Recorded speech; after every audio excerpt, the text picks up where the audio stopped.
সালামু আলাইকুম সুপ্রিয় শিক্ষার্থীবৃন্দ, এডুকেটিভ সলিউশন চ্যানেলের পক্ষ থেকে সবাইকে স্বাগতম।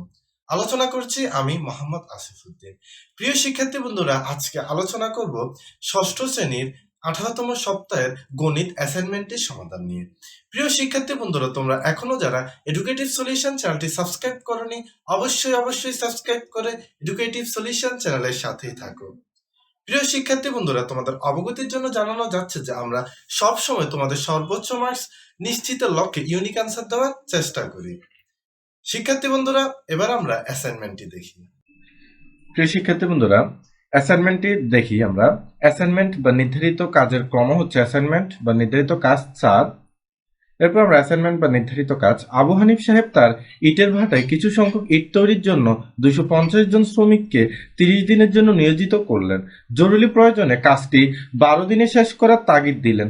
তার ইট তৈরিতে 70 কেজি মিশ্রণে মাটি ও বালির পরিমাণের অনুপাত 5:2।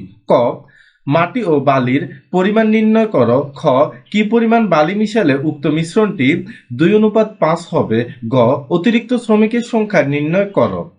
এরপরে নির্দেশনা, ঐকিক নিয়ম ও অনুপাতের সাহায্যে সমস্যাটি সমাধান করতে হবে। মূল্যায়ন রুবিক্স অর্থাৎ কয়ের সমাধান করতে হবে অনুপাত ব্যবহার করে, ক্ষয়ের সমাধান করতে হবে মিশ্রণের আনুপাতিক তুলনাকরণ, গ, ঐকিক নিয়ম প্রয়োগ করতে হবে। প্রিয় শিক্ষার্থী বন্ধুরা, এবার আমরা সমাধানটি দেখি। অ্যাসাইনমেন্টের শিরোনাম অনুপাত ও শতকরা। কয়ের উত্তর দেওয়া আছে মাটি ও বালির অনুপাত। প্রশ্নে এটা দেওয়া ছিল কি, মাটি ও বালির অনুপাত ছিল 5:2। এরপর মাটি ও বালির মিশ্রণের পরিমাণ দেওয়া ছিল 70 কেজি। অনুপাত দুটি যোগফল অর্থাৎ 5 এবং 2 যে অনুপাত দেওয়া আছে, অনুপাত দুটি যোগফল হবে 5 যোগ 2 7। সুতরাং মাটির পরিমাণ, তাহলে আমরা মাটির পরিমাণ নির্ণয় করতে হলে 70 কেজির 5/7 অংশ, কারণ এখানে এই যে মাটির অনুপাত ছিল 5 আর বালির অনুপাত হচ্ছে 2, এজন্য আমরা 70 কেজি এর 5/7 অংশ, মোট অনুপাত 7 দিয়েছি আর উপরে মাটির অনুপাতটা আমরা দিয়েছি। তাহলে এবার কি লিখতে পারি আমরা, 70 × 5/7। এখানে আমরা 70কে 7 দিয়ে কাটলে আমরা পাই, 70কে 7 দিয়ে ভাগ করলে আসে 10, 10কে 5 দিয়ে গুণ করলে হবে 5 × 10 = 50। তাহলে মাটির পরিমাণ হচ্ছে 50 কেজি। প্রিয় শিক্ষার্থী বন্ধুরা, এবার আসি বালির পরিমাণ। বালির পরিমাণ ছিল, মোট পরিমাণ ছিল 70 কেজি। তাহলে 70 কেজির মধ্যে বালির অংশ ছিল 2/7 অংশ। তাহলে আমরা 70 × 2/7 কেজি, তাহলে 70কে 7 দিয়ে ভাগ করলে পাই 10, আর 10কে 2 দিয়ে গুণ করলে 20 কেজি। প্রিয় শিক্ষার্থী বন্ধুরা, কতে মাটির অনুপাত পরিমাণ কত আর বালির পরিমাণ কত হচ্ছে আমরা সেটি নির্ণয় করেছি। মাটির পরিমাণ 50 কেজি আর বালির পরিমাণ হচ্ছে 20 কেজি। প্রিয় শিক্ষার্থী বন্ধুরা, আশা করি তোমরা এটা বুঝতে পারো। প্রিয় শিক্ষার্থী বন্ধুরা, এবার আসি আমরা ক্ষয়ের সমাধানে। ক থেকে বা মিশ্রণটিতে মাটির পরিমাণ 50 কেজি, মিশ্রণটিতে বালির পরিমাণ 20 কেজি। আমাদের প্রশ্ন ছিল হচ্ছে মিশ্রণটিতে কত কেজি বালি মিশালে মাটি ও বালির অনুপাত হবে 2:5। তাহলে আমরা মনে করি 1 কেজি বালি মিশালে মাটি ও বালির অনুপাত হবে 2:5। তাহলে এখানে আমাদের x এর মান নির্ণয় করতে হবে। এখানে বালির পরিমাণ হচ্ছে 20 যোগ x কেজি। এরপরে সত্যমতে আমরা কি লিখতে পারি, 50:20 যোগ x = 2:5, অর্থাৎ 2:5। যেহেতু বালি এবং মাটির অনুপাত হবে কত, 2:5 x কেজি বালি মিশালে, তাহলে x কেজি বালি মিশালে বালির অনুপাত হবে 20 যোগ x।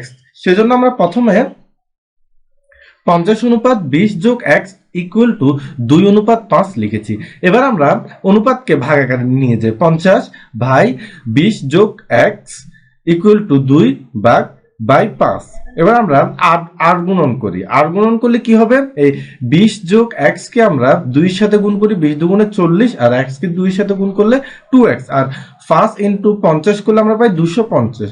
এরপর আমরা 40কে সমান সমান বাম পাশ থেকে ডান পাশে নিয়ে গেলে যোগ থেকে বিয়োগ হয়ে যায়, কারণ আমরা জানি সমান সমানের বাম পাশ থেকে ডান পাশে গেলে অথবা ডান পাশ থেকে বাম পাশে গেলে কোনো রাশি চিহ্নের পরিবর্তন হয়। তাহলে এবার আমরা পাই 2x = 210, 250 থেকে 40 চলে গেলে 210। এবার আমরা 210কে 2 দিয়ে ভাগ করলে আমরা পাই x = 105। অতএব 105 কেজি বালি মিশালে মাটি ও বালির মিশ্রণ 2:5 হবে। প্রিয় শিক্ষার্থী বন্ধুরা, আশা করি তোমরা ক্ষয়ের সমাধানটি বুঝতে পেরেছ। আসি আমরা সর্বশেষ গয়ের সমাধানে। আমরা প্রথমে ঘয়ের প্রশ্নটা দেখি। ঘয়ের প্রশ্ন ছিল অতিরিক্ত শ্রমিকের সংখ্যা নির্ণয় করো। তাহলে প্রশ্নে আর কি বলা হয়েছিল, একটি ইট তৈরির জন্য ইট তৈরির জন্য 250 জন শ্রমিককে 30 দিনের জন্য নিয়োগ করা হলো। এখন জরুরি প্রয়োজনে কাজটি 12 দিনে শেষ করতে হবে, তাহলে অতিরিক্ত শ্রমিকের সংখ্যা, অর্থাৎ 12 দিনে শেষ করতে হলে অতিরিক্ত কতজন শ্রমিক লাগবে তা নির্ণয় করতে হবে। আসি আমরা সমাধানে। প্রশ্নে এটি আমাদেরকে ঐকিক নিয়মে করতে বলেছে, সেজন্য আমরা ঐকিক নিয়মে করেছি। কাজটি 30 দিনে শেষ করতে শ্রমিক লাগে 250 জন, যেটা প্রশ্নে বলা হয়েছে।